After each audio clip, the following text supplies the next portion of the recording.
अल्लाहुम्मा सल्लि अला सय्यिदिना मौलाना मुहम्मद व अला आलि सय्यिदिना मौलाना मुहम्मद बारिक वसल्लम सल्लु अलैहि।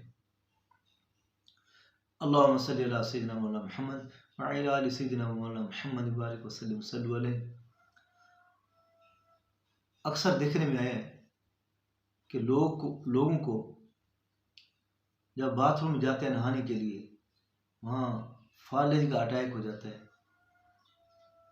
ये बहुत जगह पे ये चीज़ देखी गई है। डॉक्टर ने भी यही बोला कि जब लोग जाते हैं अक्सर नहाने के लिए, उनको हार्ट अटैक या माज़अल्लाह फालिज का झटका होना शुरू हो जाता है।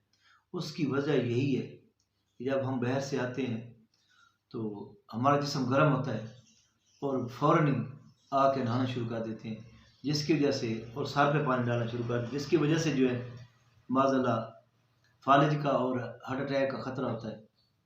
तो उसके लिए ये है कि जब भी बाहर से आए हों और नहाने का इरादा हो तो 10-15 मिनट, पहले तो कम से कम आधा घंटा नहीं 10-15 मिनट आराम करें। फिर उसके बाद जब वाशरूम में जाएं तो वाशरूम इस्तेमाल करें।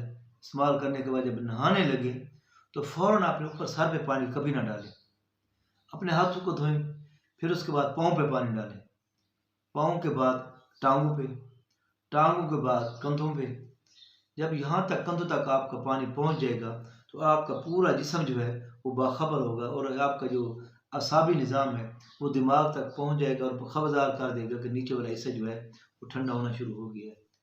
तो यूँ ही इतनी देर तक दिमाग जो है वो अपने जो उसकी रगें हैं वो अपने मामूल पे आ जाएंगी।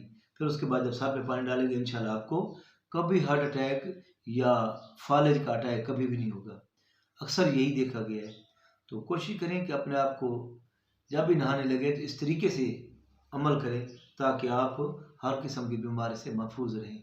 तो साथ ही जब इसके अंदर दाखिल हों नहाने के लिए तो अल्लाहुम्मा इन्नी अऊज़ु बिका मिनल खुब्सि वल खबाइस पढ़ें, और वहाँ से जब पढ़ नहा के वगैरह निकले फिर गुफ़रानक ये दुआ पढ़ लें, गुफ़रानक। तो अल्लाह ताला सही मानों में हमें अमल करने